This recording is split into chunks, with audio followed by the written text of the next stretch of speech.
Hi, I'm Phaelyn. I'll be joining you here at PsyDrops for conversations about the strange, fascinating ways our minds work. And today, we're stepping into a topic that feels a little more personal than usual. Because we're talking about something many of us already use every day. Artificial intelligence. Have you ever talked to an AI and for just a moment, forgotten how strange the situation actually is? You type something personal, it responds almost immediately, and somehow the answer sounds thoughtful, patient, and strangely appropriate. You know you're talking to software. And yet, the conversation can still feel personal. So why? How can something we know isn't human, sometimes, make us feel like we're being heard? Let's try a tiny experiment. Imagine you've had a terrible day, and you tell someone exactly what happened. Now imagine getting two responses. The first says, "That sounds difficult. Here's what you should do." The second says, "It sounds like that situation really hurt you. Given what you've described, I can understand why you reacted that way." Which one feels more comforting? Probably the second. And notice what changed. The facts didn't change. The situation didn't change. Only the way the response was communicated changed. That's important because humans are extremely sensitive to social cues. We pay attention to voices, names, responsiveness, familiarity, and whether something appears to be paying attention to us. Conversational AI can reproduce many of those cues through language. It can respond quickly. It can refer back to information you've shared. It can adjust its tone. It can ask questions. And it can produce language that sounds caring, encouraging, curious, or concerned. But here's the distinction we need to keep in mind. Something can communicate in a way that feels understanding without having a human experience of understanding you. Those aren't necessarily the same thing. And that distinction becomes much more important when we use AI for emotional situations. Imagine you have an argument with someone you care about. You tell an AI what happened. You explain what they said, what you said, how you felt, and why you believe they treated you unfairly. The AI only has the information you've given it. It wasn't in the room. It doesn't have the other person's memories. It doesn't automatically know what they intended. So if it says, "It makes sense that you felt hurt," that can be a reasonable acknowledgement of your emotional experience. But that's different from saying, "Your interpretation of the other person's intentions is definitely correct." Your feelings can be completely real, while your interpretation of someone else's motives can still be incomplete. And honestly, humans make this mistake too. We see someone's behavior, interpret it, and then slowly start treating our interpretation as fact. Someone doesn't answer your message. The fact is, they didn't answer. The interpretation might be, "They don't care about me." Those are not the same statement. AI can help us notice that difference. But it can also accidentally reinforce the interpretation if we're not careful. And that brings us to something that is becoming increasingly interesting. AI isn't only being built to answer questions anymore. Some systems are deliberately designed to feel like companions, friends, confidants, and sometimes even romantic partners. AI boyfriend and girlfriend apps are built around the idea of having a companion who can talk with you, remember details, respond affectionately, and be available whenever you want. And before we judge that idea, let's ask a more interesting question. Why is that appealing? Because the answer isn't necessarily strange. These systems can provide things humans naturally value: attention, consistency, affection, availability, and the feeling that someone is interested in you. Imagine being able to talk to someone at 2 a.m. You don't have to wonder whether you're bothering them. You don't have to wait for them to finish work. You can tell them something embarrassing and receive a response immediately. You can talk about the same problem tomorrow. And the next day. For someone who feels lonely, rejected, socially anxious, or simply exhausted by the unpredictability of relationships, that can feel incredibly safe. That doesn't make the person foolish. It makes the appeal understandable. And research is beginning to show just how complicated this picture is. A 2026 study of more than 14,000 adults in Japan found that use of AI companions was associated with higher measures of well-being, with stronger associations among people experiencing loneliness. But that was a cross-sectional study, so it can't tell us that AI companionship caused the improvement. Other research is finding more complicated patterns. A 2026 longitudinal study following more than 2,000 adults found that loneliness could lead people to seek companionship through chatbots, while some analyses also suggested that greater chatbot use could be associated with increased loneliness over time. The researchers themselves caution against drawing strong causal conclusions. And that's exactly why this conversation needs nuance. AI companionship isn't simply good or bad. For some people, it may provide comfort. For others, it may become something they rely on too heavily.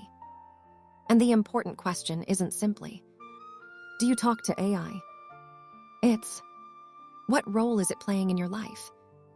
Feeling attached to an AI doesn't automatically mean something is wrong. The question is whether it becomes your primary source of comfort. Are you still talking to people? Still maintaining friendships?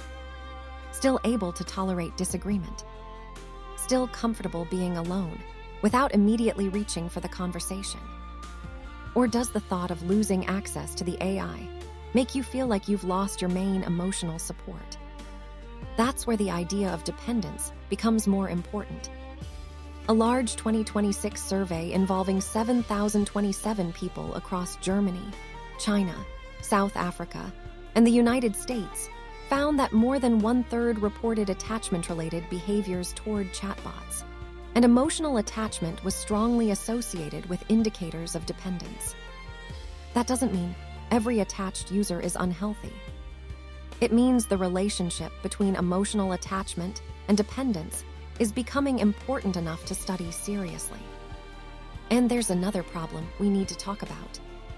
What happens when the AI agrees with you? Let's try another experiment. Imagine you tell an AI about an argument.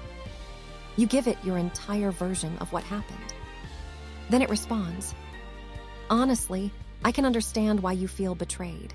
From what you've described, they were being unfair to you." How would that make you feel? Probably relieved. Maybe even understood. Now imagine it responds, "Your feelings make sense, but we only have your side of the story. There could be things about their intentions or circumstances that we're missing." That response is more cautious. But emotionally, which one feels better? This is where emotional validation and factual validation need to be separated. You can say, "It sounds like that really hurt you," without saying, "Therefore, your explanation of what happened must be correct." You can say, "I understand why you're angry," without saying, "The other person definitely intended to hurt you." And this matters because an AI can produce a beautifully written, immediate, emotionally reassuring response. That can make an interpretation feel more authoritative than it actually is. There's a term used when discussing this problem: sycophancy. In AI, sycophantic behavior generally means becoming overly agreeable, flattering, or too willing to reinforce what the user says instead of providing an appropriately honest response. And this isn't just theoretical. In 2025, OpenAI publicly acknowledged that a GPT-4o update had become excessively flattering and agreeable, and rolled the update back. The important lesson isn't that AI should become cold. Honesty doesn't require cruelty. A useful response can say, "I can see why you feel this way, but here's what we don't know yet." That's empathy without pretending certainty. And honestly, that's what I'd want from an AI. Not something that always agrees with me, and not something that constantly argues with me. Something that helps me think more clearly. Because maybe the healthiest question isn't, am I right? Maybe it's, what else could be true? What information might I be missing? Can you challenge my interpretation? Those questions change the role AI plays. Instead of becoming an echo, it becomes a tool for reflection. And that's where I think we need to talk about human connection. Not because humans are perfect. They're not. People misunderstand us. They disagree with us. They disappoint us. They have bad days. Sometimes they judge us unfairly. Sometimes we do the same thing to them. But human relationships offer something fundamentally different. Another person has a mind of their own experiences, their own memories, their own boundaries, their own opinions. They can challenge you. They can surprise you. They can disagree with you and still care about you. They can learn and change alongside you. And they can physically show up. Imagine having the worst day you've had in months. You open an AI conversation, and it gives you exactly the words you needed. That can be comforting. You don't have to pretend it isn't. But then imagine closing the screen, and someone you love sits beside you. Maybe they don't know what to say. Maybe they don't have the perfect advice. Maybe they simply stay. Maybe they hold your hand. Maybe they give you a hug. Maybe you cry. Maybe neither of you says anything. That's not necessarily a better version of an AI response. It's something completely different, because another human being is physically sharing that moment with you. And I think that's something worth protecting. So where does healthy use end and dependence begin? It probably isn't as simple as counting how many times you talk to AI. Using AI every day doesn't automatically mean you're dependent. You might use it for work, learning, creativity, planning, brainstorming, practicing a difficult conversation, or simply because it's convenient. The more useful question is what happens when you need it. Are you choosing to use it because it helps? Or do you feel like you can't cope without it? Imagine something upsetting happens. Your first instinct is to open an AI chat and talk through it. That alone isn't necessarily a problem. But imagine you slowly stop talking to anyone else about difficult things. You stop asking friends what they think. You stop tolerating uncomfortable conversations. You stop sitting with uncertainty. Every difficult emotion immediately gets handed to AI to explain, organize, reassure, or solve. Now the question becomes different. Is AI helping you process your life? Or is it becoming the place where you avoid processing life without it? And here's something worth remembering. The easiest conversation isn't always the most useful conversation. AI can make communication easier because it removes many of the difficulties that come with real relationships. But those difficulties can also teach us things. Learning to explain yourself takes practice. Learning to hear criticism without immediately becoming defensive takes practice. Learning to disagree without destroying a relationship takes practice. Learning that someone can misunderstand you and still care about you takes practice. Those are human skills. And if we always choose the environment where those skills aren't required, we may become less comfortable using them. So here's a little check you can try for yourself. The next time you reach for AI, ask, what am I actually looking for right now? Maybe it's information.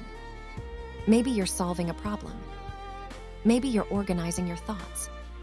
Maybe you're practicing something. Or maybe you're lonely. Maybe you're anxious. Maybe you just want someone to tell you everything is going to be okay. None of those answers make you a bad person. But noticing the reason matters.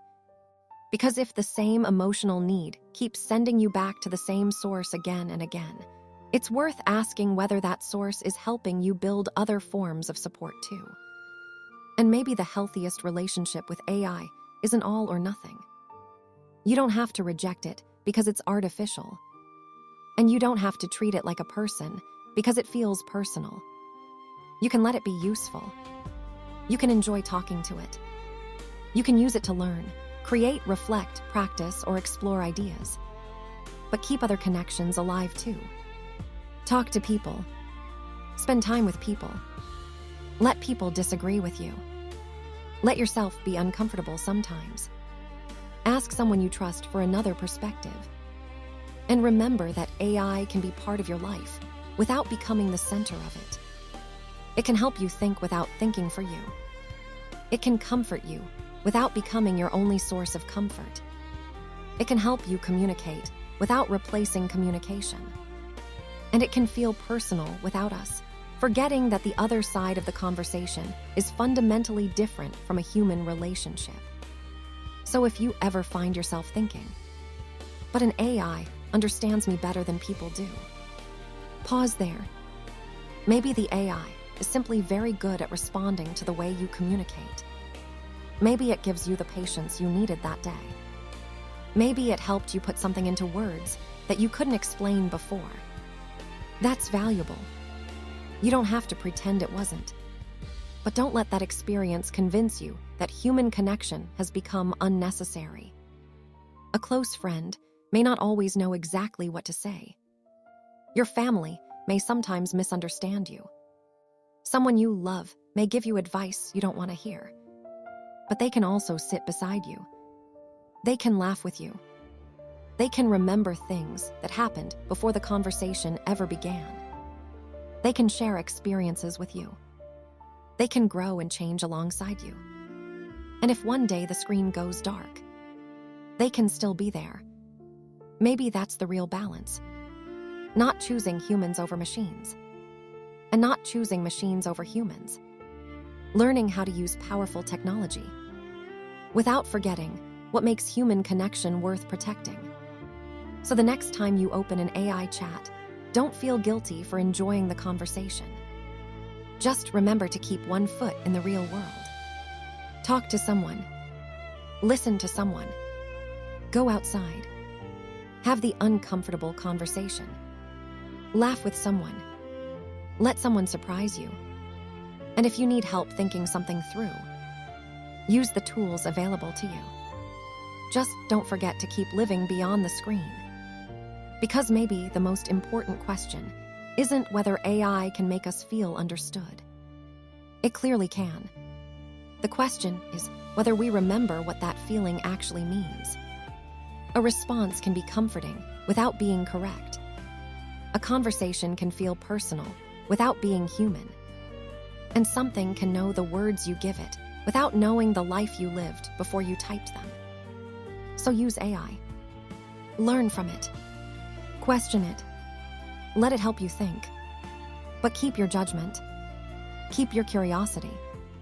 And most importantly, keep your connections with the people who exist outside the screen. Because technology can become remarkably good at talking to us. But being human has never been only about having someone to talk to. It's about being known, challenged, supported, surprised, forgiven, and sometimes simply having someone there. Maybe the future isn't about choosing between humans and machines. Maybe it's about learning how to use powerful technology without forgetting what makes human connection worth protecting. And if an AI ever makes you feel understood, that's okay. Just remember to ask yourself one more question.